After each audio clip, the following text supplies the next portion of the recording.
நமச்சிவாய். ஜெய் வாராகி.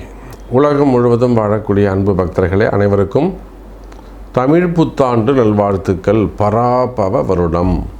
இந்த வருஷத்துக்கு பேர் என்னங்க? பராபவ வருடம். பராபவ அப்படின்னா எப்படி இந்த பறந்து விரிந்த பாரத தேசம் அப்படின்னா இந்த பூமியை சொல்கிறோமோ, சூரியன்லேருந்து இத்தனை மடங்கு பெருசு, இல்லைனா சந்திரனை விட பூமி இத்தனை மடங்கு பெருசு நம்ம சொல்கிறோம் இல்லையா? அதை போல் பறந்து விரிந்த இந்த பூமியில் இருக்கக்கூடிய அத்தனை ஜீவராசிகளும் காத்து ரட்சித்து அருள் செய்யக்கூடிய இறைவனுடைய முழு நல்லாசிகள் பெற்று இந்த வருடம் எல்லாருக்கும் சிறப்பாக இருக்க போகுது. ஜீவ காருண்யமே மோட்ச வீட்டின் திறவுகோல். மற்ற உயிர்கள் மீது அன்பு செலுத்துவது தான் நமக்கு உயர்வை கொடுக்கும் அப்படின்னு சொன்ன வள்ளலாரை போல பக்தி தழைக்கும் எல்லா உயிர்களுக்கும் சிறப்பானதாக இருக்கும். அப்போ இந்த தமிழ் புத்தாண்டு என்னெல்லாம் நடக்க போகுது? மெயினாக குரு பகவான் உச்சமடைய போகிறார். இந்த வைகாசி மாதம் குரு பகவான் உச்சமடைகிறார். குரு பயிற்சி வருது. அந்த குரு பயிற்சியில் குரு பகவான் உச்சமடைகிறார். ராகு கேது பயிற்சி இருக்குது. ராகுவும் கேதுவும் எங்கே போகிறாங்க? மகரத்தில் ராகு, கடகத்தில் கேது. அப்போ ராகு கேது பயிற்சி இருக்குது. இது போக சனி பகவான் வக்ரம் இருக்குது. ஐப்பசி மாதம், புரட்டாசி மாதமே சனி பகவான் வக்ரம் இருக்குது. அப்போ இதையெல்லாம் இந்த கிரக அசைவுகள், கிரக பயிற்சிகள், கிரகத்துடைய வக்ரங்கள், இது எல்லாத்தையும் உள்ளடக்கி கம்ப்ளீட்டாக இந்த 12 மாதம், அடுத்த பங்குனி மாதம் வரையிலும் 1 இயருக்கான ப்ரெடிக்ஷன்ஸ். இந்த தமிழ் புத்தாண்டு ஒவ்வொரு ராசிக்கும் எப்படி இருக்க போகுது, என்னெல்லாம் நடக்க போகுது. ஏன்னா இந்த குரு உச்சம் அடைஞ்சிட்டாலே பாதி பிரச்சனை குறைஞ்சிரும். எனக்கு தெரிஞ்சு உங்களுக்கு 7.5 சனியாக இருக்கலாம், கண்டக சனியாக இருக்கலாம், பாத சனியாக இருக்கலாம், ஜன்ம சனியாக இருக்கலாம், அர்த்தாஷ்டம சனியாக இருக்கலாம், அஷ்டம சனியாக இருக்கலாம், கண்டக சனியாக இருக்கலாம், அல்லது சனியுடைய பார்வை பெறக்கூடிய ராசிகளாக இருக்கலாம். ரிஷபம், கன்னி, தனுசு.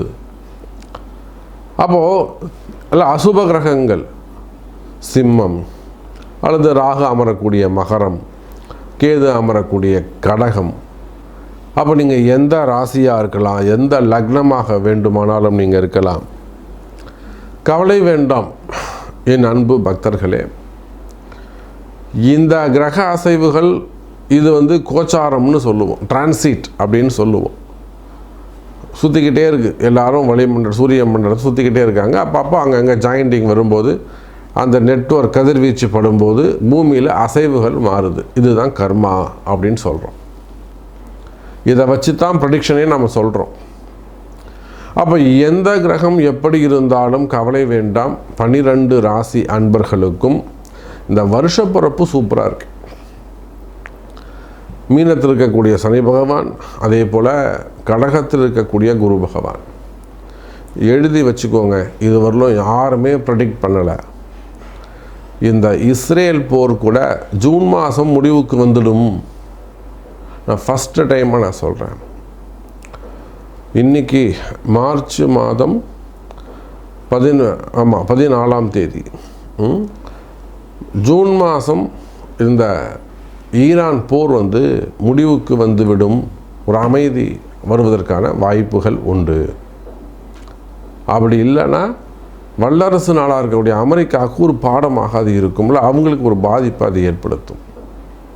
இல்லை இவங்களுக்கு நிறைய சப்போர்ட் ஏற்படும். நமக்கு என்ன வேணும்?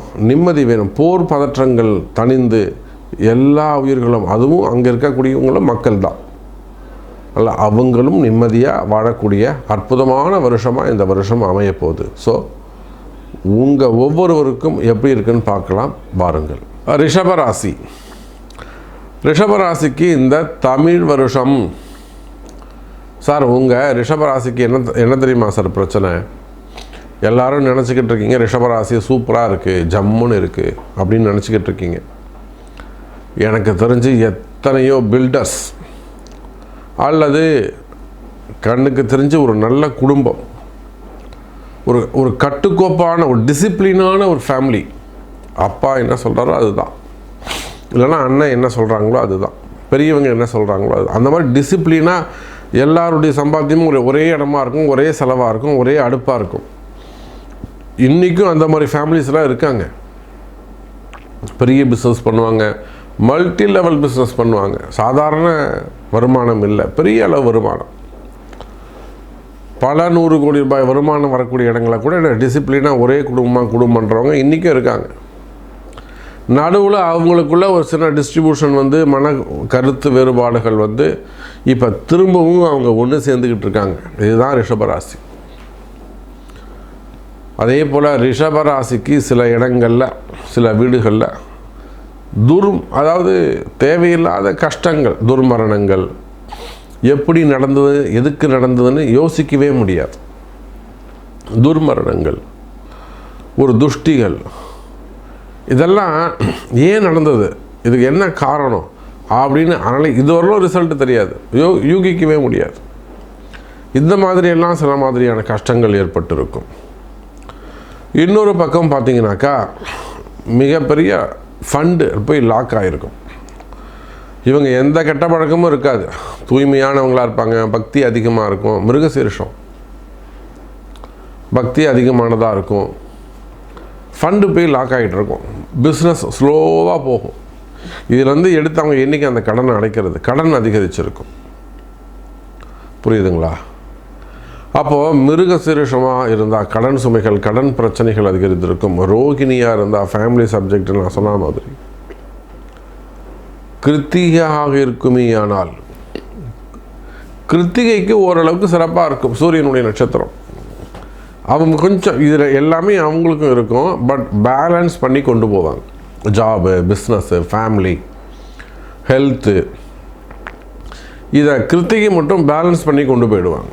அப்போ ரிஷபராசி அன்பர்களே, சமாளிப்பதில் வல்லவர்கள் நீங்கள். பொதுவாக ஒரே வரியில் சொல்லணும்னா கடன் சுமைகள், கடன் பிரச்சனைகள், வம்பு வழக்குகள், எதிரிகள், குடும்ப பிரச்சனைகள், தொழிலில் வரக்கூடிய பிரச்சனைகள், பாதிப்புகள், அல்லது அதிகாரிகள் ஏதாவது மிரட்டுறது, அதிகாரிகள் சப்போர்ட் இல்லாமல் இருக்கிறது, அதிகாரிகளால் வரக்கூடிய தொந்தரவுகள்.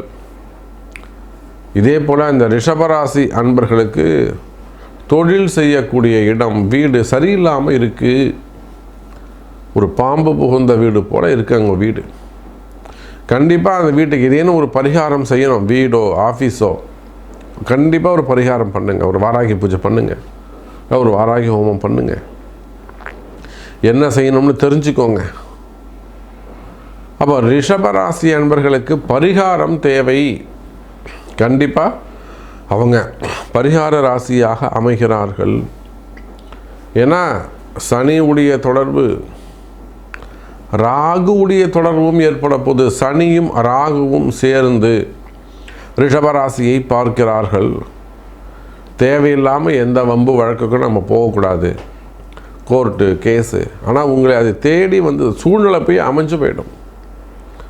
சிறை தண்டனைகள், செய்யாத குற்றங்களுக்கான தண்டனைகள், அப்படி இல்லைன்னா டிபார்ட்மெண்ட் வைஸ் நடக்கக்கூடிய என்கொயரிகள், உயர் அதிகாரிகளின் அழுத்தம், ப்ரெஷர், இல்லைன்னா பழிவாங்குதல், அரசியல் பழிவாங்குதல், அரசாங்க பழிவாங்குதல், அதிகாரிகள் பழிவாங்குதல், கூட இருக்கிறவங்க தெரியாமல் பழிவாங்குதல்.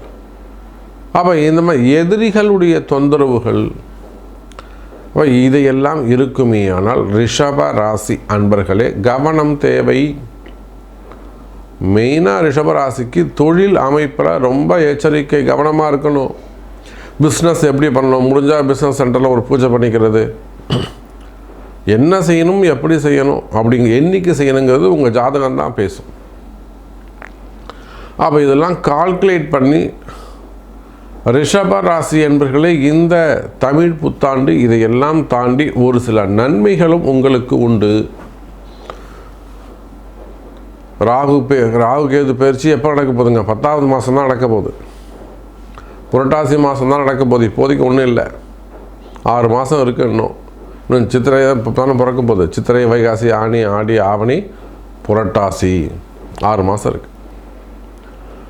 ஆனால் அந்த ராகு கேது பயிற்சிக்குள்ளே நீங்கள் உங்களை சரி பண்ணிக்கணும், உங்களை வளமாக்கி கொள்ள வேண்டும். கடன்லாம் அடைச்சிடணும், இன்கம்கான சோர்ஸஸ் க்ரியேட் பண்ணணும்.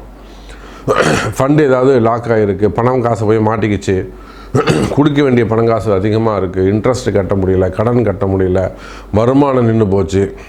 இதுக்கெல்லாம் ஒரே வழி உங்களுடைய பிறப்பு ஜாதகம். அப்போ நிச்சயமாக ரிஷப ராசி அன்பர்களே, வழிபாடுகள் கை கொடுக்கும். நீங்கள் ஒன்றும் கஷ்டப்படணும்னு தலையெழுத்து கிடையாது, கஷ்டப்படணும்னு ஒன்றும் வழி கிடையாது. நீங்களும் சுகமாக இருக்கலாம், ஜெயிக்கலாம், நல்லபடியாக இருக்கலாம். ஏன் நீங்கள் கஷ்டப்படணும்னு ஒன்று தலையெழுத்தான்? அப்படிலாம் ஒன்றும் இல்லை, சுகமாக இருக்கலாம். அப்போ பிறப்பு ஜாதகத்தை கொண்டு செய்ய வேண்டிய வழிபாடுகள் அறிந்து, பரிகாரங்களை அறிந்து செய்வீர்களே ஆனால் நல்லதே நடக்கும். ரிஷப ராசி அன்பர்களே.